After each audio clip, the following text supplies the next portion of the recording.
بسم الله الرحمن الرحيم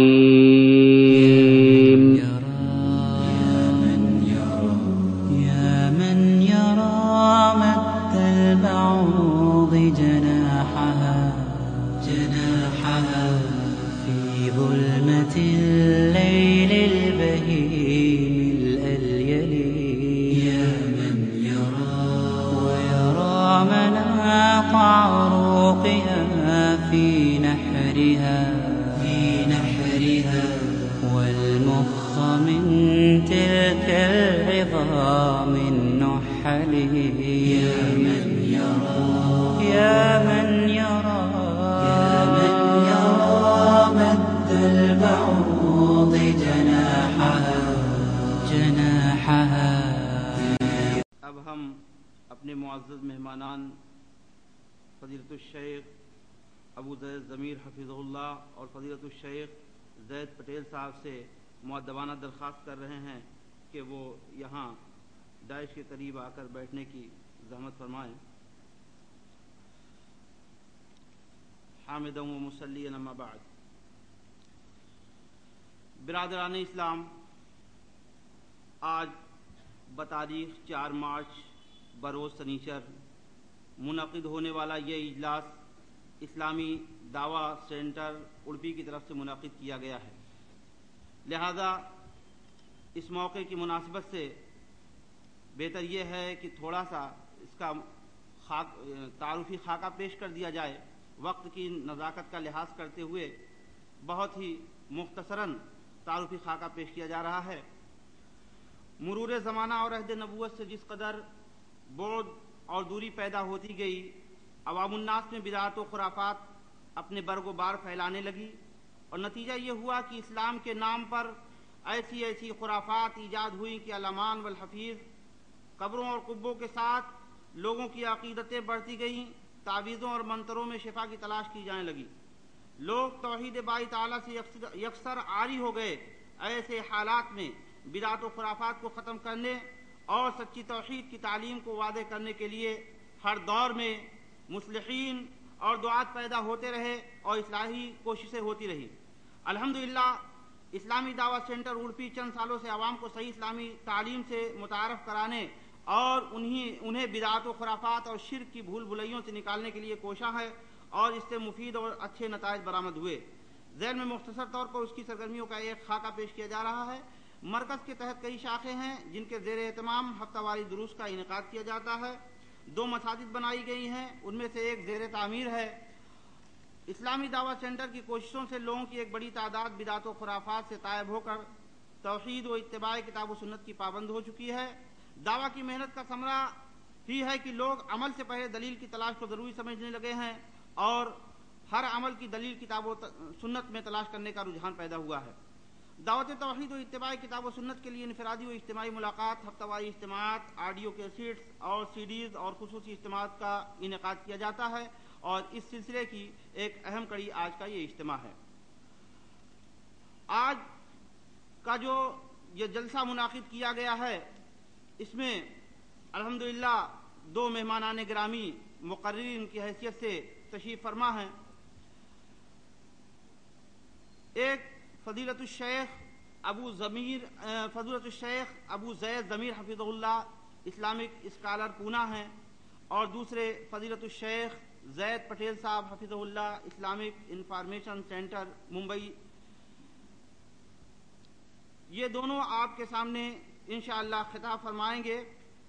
آپ لوگوں سے مؤدبانہ التماس ہے کہ ان کے بیانات کو غور سے سنیں اور زیادہ سے زیادہ مستفید ہونے کی کوشش فرمائیں. اب میں بلا کسی طول کلامی کے میں اپنے جلسہ کے پہلے مقرر فضیلت الشیخ ابو زید ضمیر حفظہ اللہ کو دعوت سخن دے رہا ہوں. آپ یہاں تشریف لائیں گے اور انشاءاللہ کامیابی کے راستے کے موضوع پر خطاب فرمائیں گے. مولانا فضیلت الشیخ ابو زید ضمیر حفظہ اللہ. إن الحمد لله نحمده ونستعينه ونستغفره ونعوذ بالله من شرور أنفسنا ومن سيئات أعمالنا.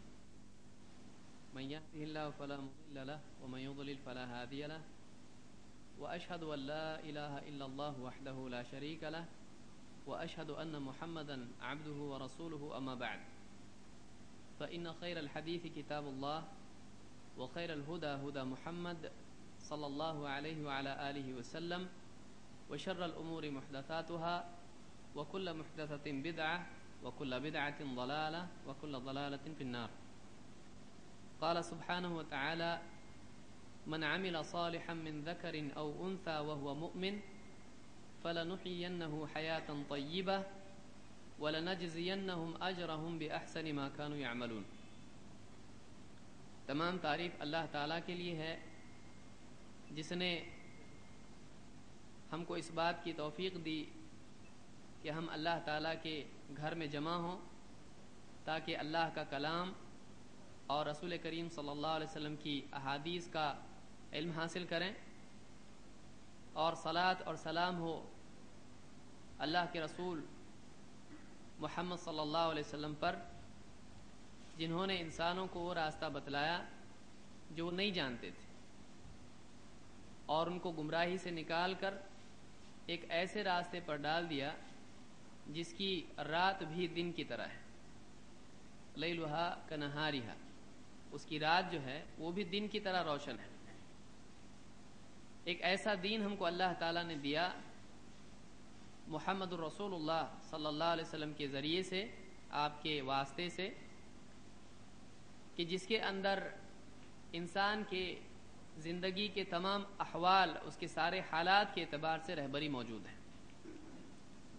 چاہے وہ دینی اعتبار سے رہبری ہو یا دنیوی اعتبار سے، ہر اعتبار سے اللہ سبحانہ و تعالیٰ نے نہ صرف یہ کہ علمی اعتبار سے کتاب کی شکل میں رہبری دی، بلکہ محمد الرسول اللہ صلی اللہ علیہ وسلم نے اللہ کی باتوں کی مزید وضاحت کی، اس کا ایکسپلینیشن دیا، اور اتنا ہی نہیں بلکہ اللہ تعالیٰ کے جو احکام تھے، جو حکم تھے، اور زندگی گزارنے کے لیے جو بہترین طریقہ ہو سکتا ہے، جو اللہ کو پسند ہے، اس کو جی کر بتلایا، اس طریقے کے مطابق اس اللہ کی پسندیدہ راہ پر چل کر لوگوں کو بتایا، تاکہ کسی آدمی کے لیے اس بات کی گنجائش نہ رہے کہ وہ یہ کہے یا یہ سمجھے کہ کیا حق ہے اور کیسے اس عمل کو کرنا چاہیے، کیسے اللہ کے حکم کو پورا کرنا چاہیے، اس کے ذہن میں خیال نہ آئے۔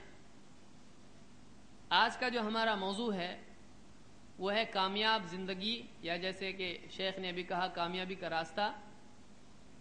تو یہ کون سا طریقہ ہے، یہ کیا راستہ ہے، وہ کون سے آداب اور کون سے اصول ہیں، کون سے پرنسپلز ہیں جن کی بنیاد پر، جن کو اختیار کر کے، جن کو اپنی لائف میں اپلائی کر کے ایک آدمی کامیاب بن سکتا ہے۔ سب سے پہلے تو یہ دیکھنا ضروری ہے کہ اصل کامیابی کیا ہے۔ اصل کامیابی آخرت کی کامیابی ہے۔ اصل کامیابی جو ہے یہ موت کے بعد کی زندگی میں انسان کا کامیاب ہونا ہے۔ اللہ تعالیٰ فرماتا ہے فَمَنْ زُحْزِحَ عَنِ النَّارِ وَأُدْخِلَ الْجَنَّةَ فَقَدْ فَازَ، کہ جو جہنم کی آگ سے بچا لیا گیا اور جنت میں داخل کر دیا گیا، فقد فاز، تو وہ کامیاب ہو گیا۔ تو اصل کامیابی یہ ہے کہ انسان جہنم سے بچ جائے اور جنت میں داخل ہو، اس لیے کہ اصل نعمتیں اگر ہیں، اصل زندگی اگر ہے تو وہ آخرت کی ہے اور جنت کی ہے۔ اس لیے ایک مسلمان کو اپنی زندگی میں کامیابی کے لیے اپنا اصل گول، اپنا اصل جو ٹارگٹ ہے وہ آخرت کو رکھنا چاہیے۔ اگر آدمی آخرت کو اپنے لیے نقشے میں منزل بناتا ہے اور گول بنا کر زندگی گزارتا ہے تو اپنے آپ نتیجتاً اس کی دنیا کی زندگی بھی صحیح ہو جاتی ہے۔ جس انسان کی زندگی کا مقصد آخرت کی کامیابی ہو، اس کا فطری نتیجہ، نیچرل رزلٹ اس کا یہ ہوگا کہ اس کی دنیا کی زندگی بھی کامیاب بنے گی۔ اور اس کی بہترین مثال اللہ کے نبیوں کی زندگی ہے، رسولوں کی زندگی ہے، اور قریب کی تاریخ میں خود رسول کریم صلی اللہ علیہ وسلم کے صحابہ کی زندگی ہے کہ جب وہ لوگ جن کے بارے میں اللہ تعالیٰ نے فرمایا کہ وَإِن كَانُوا مِن قَبْلُ لَفِي ضَلَالٍ مُبِينٍ کہ رسول کے بھیجے جانے سے پہلے اور اس تربیت سے پہلے جو رسول کریم صلی اللہ علیہ وسلم نے صحابہ کی یہ صحابہ ایک کھلی گمراہی میں تھے. وَإِن كَانُوا مِن قَبْلُ لَفِي ضَلَالٍ مُبِينٍ کھلی گمراہی میں تھے. لیکن جب انہوں نے آخرت کو اپنا مقصد بنایا اور اس مقصد تک پہنچنے کے لیے رسول کریم صلی اللہ علیہ وسلم کو اپنا رہبر بنایا اللہ کی رضا کی خاطر، تو پھر اللہ تعالیٰ نے دنیا میں بھی ان کو کامیاب کیا اور ان کے بارے میں اعلان کیا رضی اللہ عنہم ورضوا عنہ کہ اللہ ان سے راضی ہو گیا اور وہ اللہ سے راضی ہو گئے، بلکہ ان کو قیامت تک کے انسانوں کے لیے نمونہ بنا دیا گیا. السابقون الاولون من المہاجرین والانصار والذین اتبعوہم باحسان رضی اللہ عنہم ورضوا عنہ کہ سبقت لے جانے والے مہاجرین میں سے اور انصار والذین اتبعوہم باحسان اور جو بہترین طریقے سے بھلے طریقے سے ان کی اتباع کریں تو اللہ تعالیٰ نے فرمایا رضی اللہ عنہم ورضوا عنہ اللہ ان سے راضی ہو گیا اور وہ اللہ سے راضی ہو گیا. ابن عباس کی جو تفسیر اس سلسلے میں آئی ہے قول جو آیا ہے والذین اتبعوہم باحسان تو کہتے ہیں کہ والذین اتبعوہم باحسان الی یوم القیامہ قیامت کے دن تک جو صحابہ کی مہاجرین اور انصار کی اتباع کریں گے ان کے نقش قدم پر چلیں گے تو یہ کامیاب ہو جائیں گے، اللہ ان سے راضی اور وہ اللہ سے راضی ہو جائیں گے. اللہ تعالیٰ جنت میں ایسی نعمتیں ان کو عطا کرے گا کہ وہ اللہ سے راضی ہو جائیں گے. تو کامیابی کیا ہے؟ ان شارٹ اختصار کے ساتھ ہم کہیں گے کامیابی یہ ہے کہ انسان آخرت میں کامیاب ہو جائے، اور آخرت کی کامیابی کے لیے ضروری ہے کہ ایک انسان کے پاس دو چیزیں ہوں جن کو اللہ تعالیٰ نے اس آیت میں بیان کیا ہے جس کو میں نے تھوڑی دیر پہلے پڑھا. اللہ تعالیٰ نے فرمایا کہ من عمل صالحا من ذکر او انثى جو کوئی نیک عمل کرے چاہے وہ مرد ہو یا عورت، چاہے مرد ہو یا عورت، جنت کی دوڑ کے اعتبار سے مرد اور عورت کا کوئی فرق نہیں ہے. ایسا نہیں کہ جیسے میراث میں اس کو نصف ملے گا تو جنت میں بھی آدھا ملے گا، ایسا نہیں ہے، بلکہ دنیاوی اعتبار سے اللہ نے فرق رکھا ہے ذمہ داریوں کو دیکھتے ہوئے. لیکن آخرت کے اعتبار سے جو نعمتیں اللہ تعالیٰ کی عطا ہوں گی اور کامیابی آخرت میں جو ملے گی اس میں وہ تقسیم نہیں ہے، بلکہ برابر کے دونوں جو ہیں برابر کا دونوں کا درجہ ہے آخرت کے اعتبار سے. تو اللہ تعالیٰ نے فرمایا من عمل صالحا من ذکر او انثى جو کوئی نیک عمل کرے چاہے وہ مرد ہو یا عورت ہو وہو مؤمن اور بشرطے کہ وہ مومن ہو، ایمان والا ہو، فَلَنُحْيِيَنَّهُ حَيَاةً طَيِّبَةً یہ اللہ کا وعدہ دنیا کا ہے کہ ہم ان کو دنیا کے اندر ایک اچھی زندگی عطا کریں گے. طیب پاک، اچھی، عمدہ. دنیا میں ان کو اچھی زندگی جو ملے گی یہ اللہ کی طرف سے ایک انعام ہوگی جو ان کے ایمان اور عمل کا بدلہ ہوگی، ایمان اور عمل. وَلَنَجْزِيَنَّهُمْ أَجْرَهُمْ بِأَحْسَنِ مَا كَانُوا يَعْمَلُونَ اور ان کے بہترین اعمال کے مطابق. آدمی کے اعمال، انسان کے اعمال کبھی ایمان کا درجہ اونچا ہوتا ہے، کبھی اعمال کی کوالٹی بہت اچھی ہوتی، کبھی کم ہوتی ہے، کبھی بیمار ہوتا ہے اعمال چھوٹ جاتے ہیں، کبھی سفر میں ہوتا ہے. وَلَنَجْزِيَنَّهُمْ أَجْرَهُمْ بِأَحْسَنِ مَا كَانُوا يَعْمَلُونَ ان کو جو ہم جزا دیں گے آخرت میں تو بہترین اعمال جو انہوں نے کیے ہوں گے ان کی بنیاد پر ان کو جزا دی جائے گی. یہ نہیں کہ جو کمزور اعمال کیے ہوئے ان کو دیکھتے ہوئے ان کو چھوٹی جنت میں ڈال دیا جائے، نہیں، بلکہ ان کے اعمال میں سے دیکھا جائے گا بہترین اعمال کیا ہیں، ان کو دیکھتے ہوئے ان کے مطابق اللہ تعالیٰ ان کو بدلہ عطا فرمائے گا. اس آیت سے معلوم ہوتا ہے کہ اللہ تعالیٰ نے جو دین ہم کو عطا کیا ہے اس دین میں صرف اتنا نہیں ہے کہ اس دین کے ذریعے سے آخرت کی کامیابی ملے گی، بلکہ وہ دین اور اس دین کا ایک کمال ہے. اور اللہ کے رسول صلی اللہ علیہ وسلم کی رسالت کے اعتبار سے آپ کا یہ وصف ہے اور آپ کی خصوصیت اور آپ صلی اللہ علیہ وسلم کا یہ کمال ہے کہ آپ صلی اللہ علیہ وسلم نے ایسا دین ہم کو دیا ہے جو نہ صرف آخرت کی کامیابی دلاتا ہے بلکہ دنیا کی بھی کامیابی دلاتا ہے. آپ دیکھیں گے کہ آج دنیا کے اندر بہت سارے لوگ ویسٹرن کنٹریز میں پریشان ہو گئے. مادیت، مٹیریلزم جس کو آپ کہیں، بہت ترقیاں ہوئیں. انہوں نے اسی کو ترقی سمجھا، انہوں نے اسی کو کامیابی سمجھا. اور ٹیکنالوجی کی جو ترقی ہے یہ تو بڑھتی چلی گئی اور وہ کچھ وقت کے لیے خوش رہے، لیکن چونکہ انسان کی جو زندگی ہے اس میں اتار چڑھاؤ آتے رہتے ہیں، اور انسان کا سکون اور اطمینان اللہ تعالیٰ نے اشیاء سے نہیں رکھا ہے بلکہ اللہ کے تعلق سے رکھا ہے. الا بذکر اللہ تطمئن القلوب. اللہ تعالیٰ فرماتا ہے خبردار، اللہ کی یاد ہی سے دلوں کو اطمینان ملتا ہے. اللہ کی یاد نہیں ہے اگر زندگی میں، اللہ کا تعلق اگر نہیں ہے زندگی میں، تو سارا مشینی دور اور ساری ترقی اور زندگی کی رفتار، سواریوں کی رفتار اور ہر قسم کی اعلیٰ ترین سائنسی ترقیاں انسان کو نہ صرف یہ کہ سکون نہیں دے سکتی ہیں بلکہ اس کا سکون چھیننے کے لیے کافی ہے. اور آپ دیکھیں گے کہ آج ویسٹرن کنٹریز سے کئی لوگ آپ کو دکھائی دیں گے. ہم پونا میں رہتے ہیں، اوشو کمیون میں لوگ آ رہے ہیں، بدھ آشرم میں آ رہے ہیں گوتم بدھ کے، اور ہرے راما ہرے کرشنا مشن وہاں کھلا ہوا ہے، اور اس میں آ کے لوگ جو ہیں میڈیٹیشن کر رہے ہیں. ہاتھ گھٹنوں پہ رکھ کر، آلتی پالتی ڈال کر، آنکھ بند کر لو اور چپ رہو.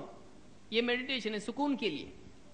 لیکن آپ جانتے ہیں یہ چیز سکون نہیں دے سکتی ہے. انسان کا سکون اندر ہوتا ہے، باہر نہیں. ایک آدمی جس کے اندر سکون ہے، وہ سمندر کے کنارے اگر موجیں مار رہی ہوں، ٹھاٹے مار رہی ہوں، تبھی بھی بیٹھا ہے تو اس کے اندر سکون ہوگا. لیکن ایک آدمی ایک خاموش کمرے میں بیٹھا ہے لیکن اندر سکون نہیں ہے، تو اس کو پرشور زندگی دکھائی دے گی، اس کو ایک سناٹا جو اس کے لیے چیخ بن جائے گا. یہی ہوا ان ملکوں میں جہاں چیزوں کی، اشیاء کی مادی ترقی ہو گئی، مٹیریل جو ہے اس کی ترقی ہو گئی، سائنسی ترقی ہو گئی، ٹیکنالوجی کی ترقی ہو گئی، لیکن ان کے پاس کوئی اطمینان بخش آئیڈیالوجی نہیں تھی. آپ دیکھیں اس کا فرق آپ یاد رکھیں، ایک ہے ٹیکنالوجی، ایک ہے آئیڈیالوجی. ٹیکنالوجی جو ہے سواری ہے، آئیڈیالوجی جو ہے وہ نقشہ ہے، وہ راہ ہے جس پر انسان چلتا ہے، اس کی منزل سمجھیں آپ اس کو. ایک آدمی کو معلوم نہیں کہاں جانا، اس کے پاس بہترین گاڑی ہے، اب کیا کریں گے، کیا کرے گا اس گاڑی کو لے کر، حیران پریشان بھٹک رہا ہے یہاں سے وہاں.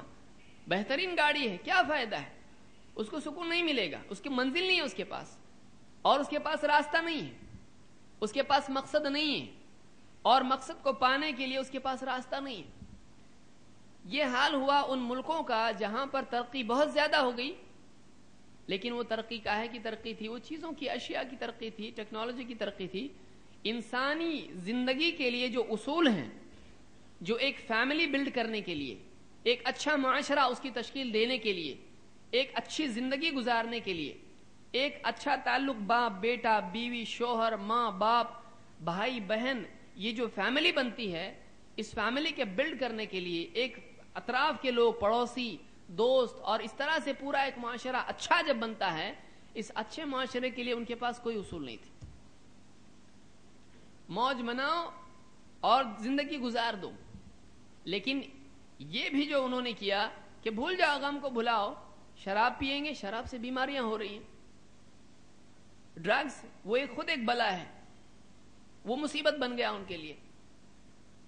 اسی طرح سے عورت اور مرد کا ناجائز تعلق، یہ خود جو ہے تھوڑی وقتی سکون ان کو اس سے ملا، لیکن وہ ایک بڑی بڑی بیماریوں کا جو ہے ایک سبب بن گیا. ہر قسم کی چیز ترقی ہونے کے باوجود ان کی زندگی دنیا میں جہنم بن گئی. یہ کب ہوتا ہے؟ جب اللہ تعالی کی رہبری کو چھوڑ کر انسان منمانی کرتا ہے. انسان کبھی کامیاب نہیں ہو سکتا ہے جب تک کہ وہ اللہ تعالی کے آگے گھٹنے نہیں ٹیک دے، جب تک وہ اس بات کو نہ جانے کہ اللہ کی عبادت، اللہ کے حکم کو پورا کرنے میں میری کامیابی ہے. وَمَا خَلَقْتُ الْجِنَّ وَالْإِنسَ إِلَّا